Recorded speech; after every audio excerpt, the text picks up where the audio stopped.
This is a hot rod.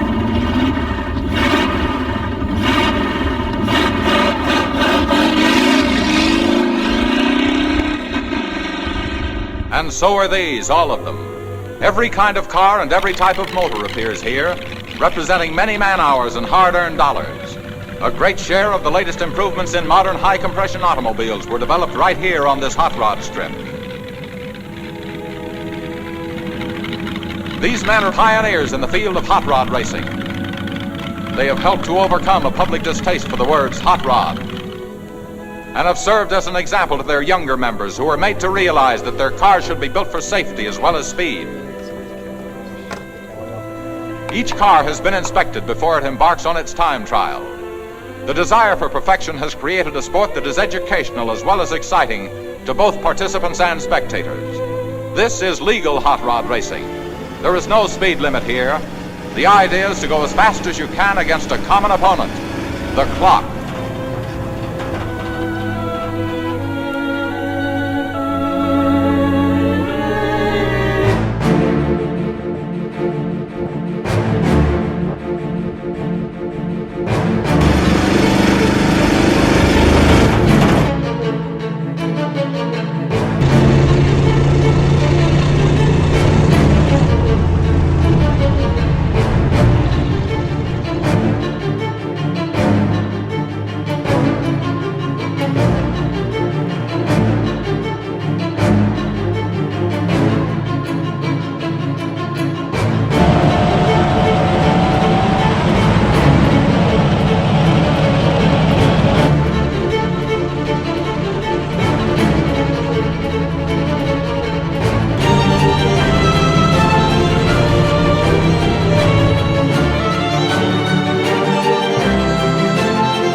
For several years now, I've been working on a couple of film projects I hope someday will see the light of day.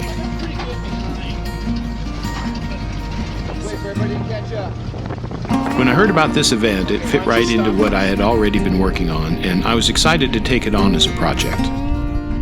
This was going to be a small proof-of-concept event by a group of enthusiasts for hopefully a much larger event later on down the line. I was hired to do some filming of the event, as well as do some filming for a personal project I've been working on for several years now. Here's how this event began. We're going to turn the clock back, and we're going to reenact a race on the Almore Desert. We've got two friends here with me, Marty Strode in the middle. It was his idea to do this. Charlie Haskell's on the bike. Both of them know what they're doing. They're building, selling, driving, racing business, whole body. And I just kind of go along and drive pickup.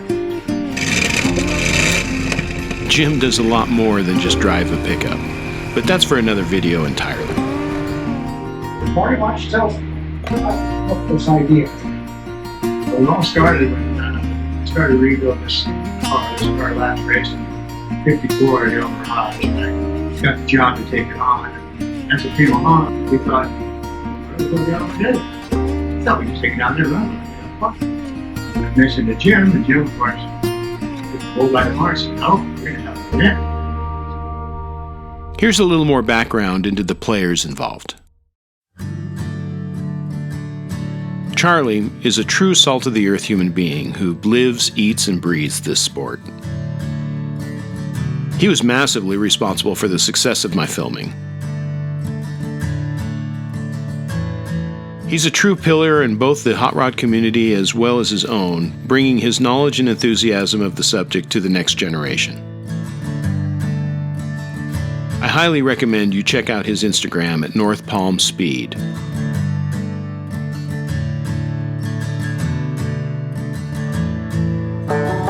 Chris is an absolute metal master. He's worked at indie shops for some of the best, men like Jerry Weeks, Don Brown, Don Edmonds, A.J. Watson, and Jackie Howerton, to name a few. He was even around during the filming of the Sly Stallone indie flick, Driven, which is pretty cool in itself.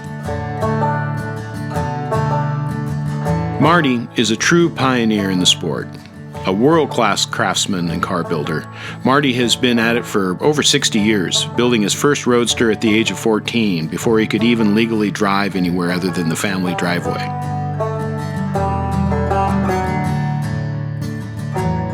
A rider, racer, and master builder, Marty needs no introduction and has built cars and done work for some of the best around. He's done work for people like Jim, who's no stranger to Bonneville himself, holding records and hitting speeds well over 200 miles an hour and making it look easy in the process.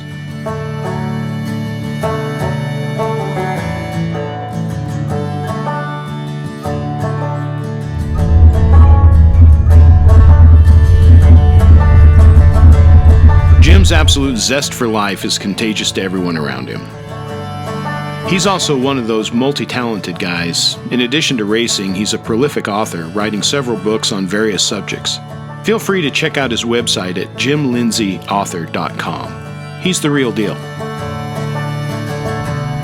The morning was cold and crisp and was looking like it might just be the perfect day for both filming and racing.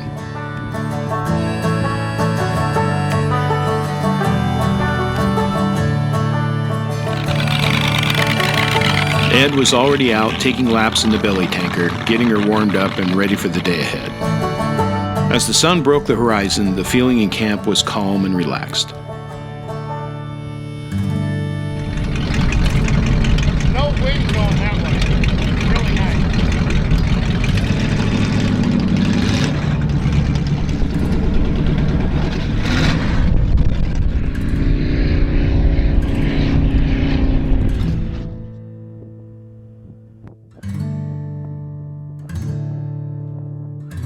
There's something about the desert in the morning that's not quite like other places.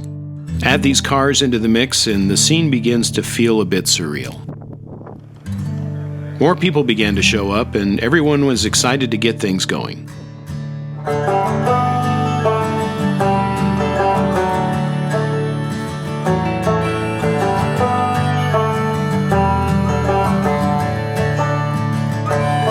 Time for a couple last-minute warm-up runs for cars and drivers as well as camera operators, and we were about as ready as we could be for the day ahead.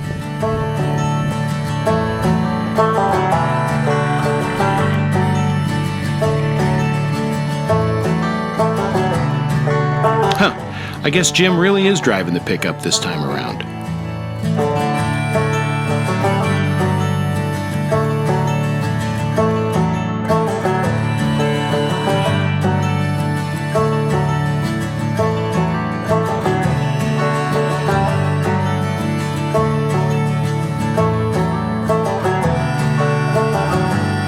Ed's belly tanker looked completely at home on the lake, excited to be back in her element after 70 years, and she was definitely the belle of the ball.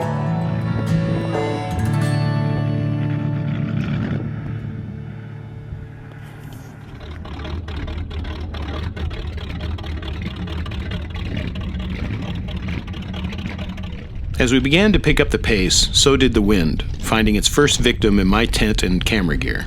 This scene was only a slice of things to come.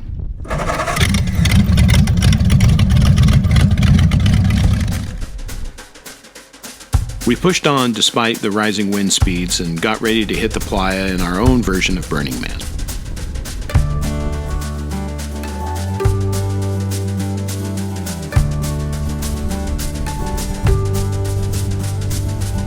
Well, I just have to say, it takes a lot to stand a flag straight out like that.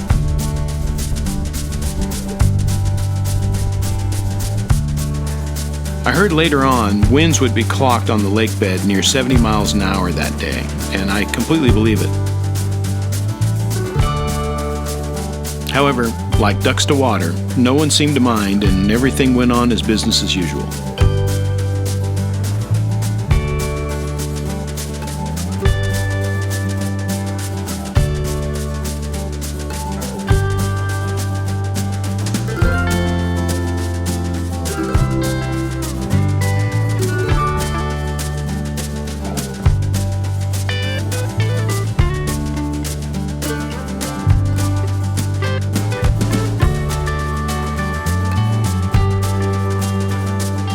Yeah, sometimes the wind and dust made it impossible to hold a camera, and yes, the cameras rebelled a bit, but for the most part, I was able to get the shots I needed.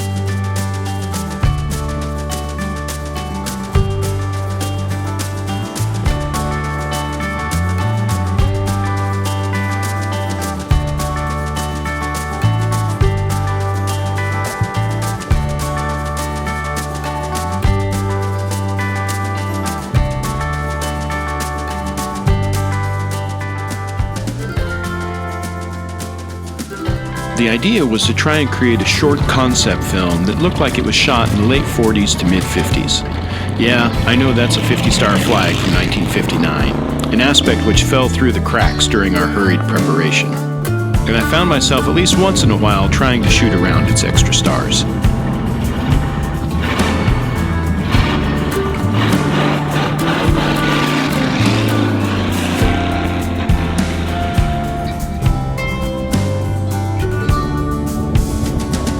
I'm not sure if anything goes together better than these cars in this environment.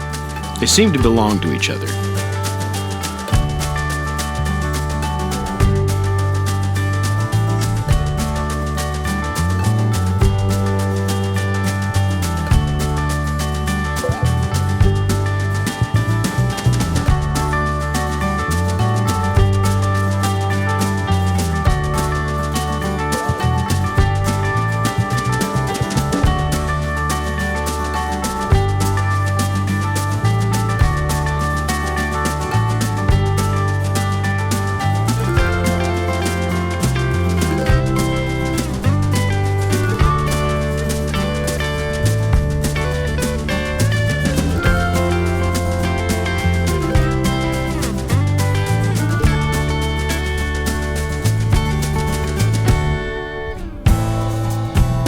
Chris was our flagger and a total trooper at that. I think he was getting doused with about a 5-gallon bucket of dirt thrown in his face with each car leaving the line. He seemed to not only not mind that fact, but enjoyed every second. Everyone was in their element.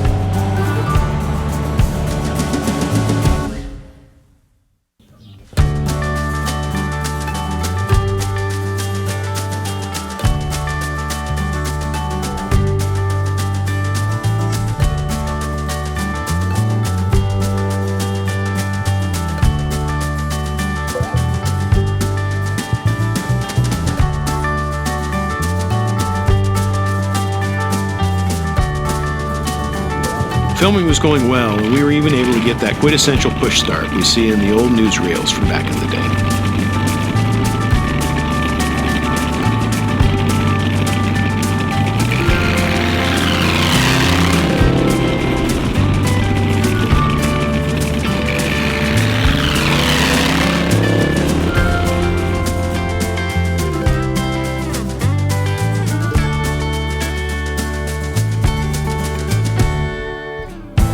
The wind finally drove us off the playa, so we tried to seek a little shelter back on the lake bed's edge.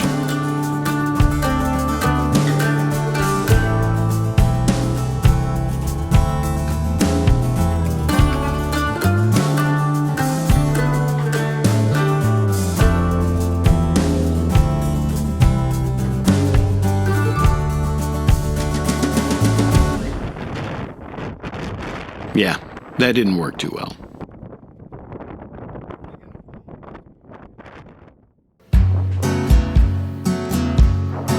We're close.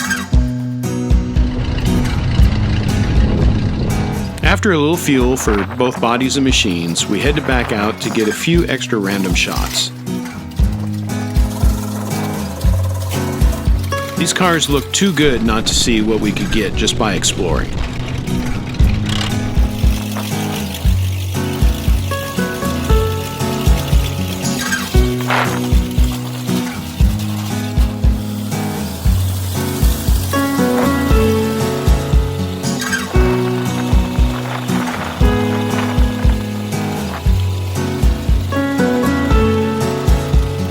What we got looked more like a combo of Bonnie and Clyde and the Road Warrior than anything else. And it was too cool not to take advantage of.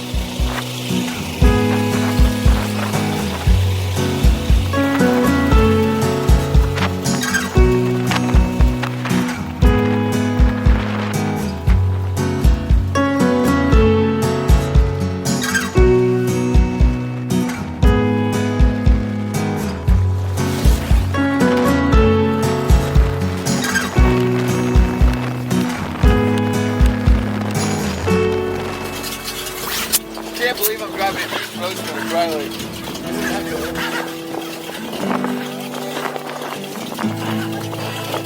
It was at this moment where everything began to slow down and the desert itself took control of the filming and began to show us its true, almost immortal depth.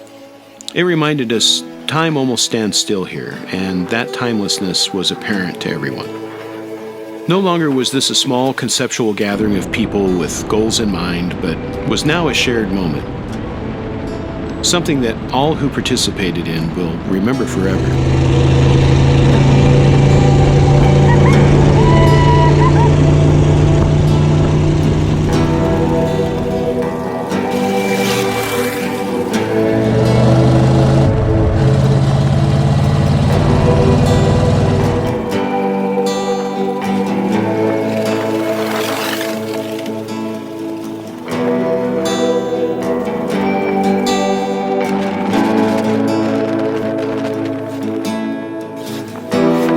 Started. Okay, we'll go down, we'll turn around, then we'll race 1,000 feet back.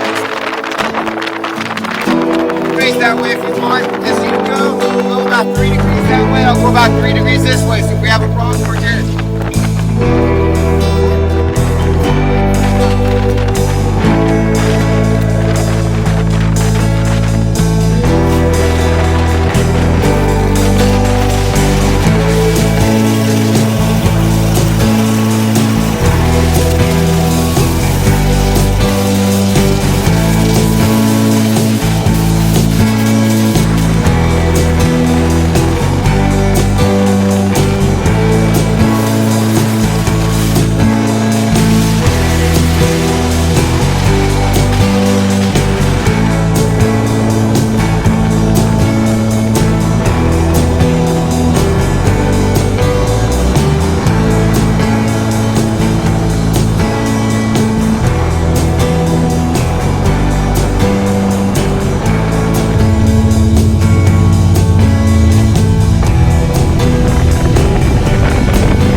With the long journey back home facing everyone, it was time to start the process of putting everything away, saying proper goodbyes, and hitting the road.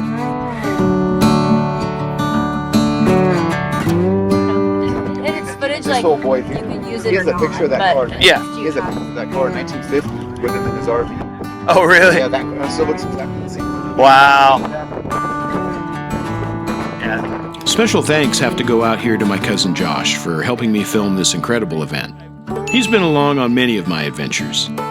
You might even remember him from our Journey to Granite trip in 2010. We'll see more of him in later videos, I'm sure. Thanks, Josh.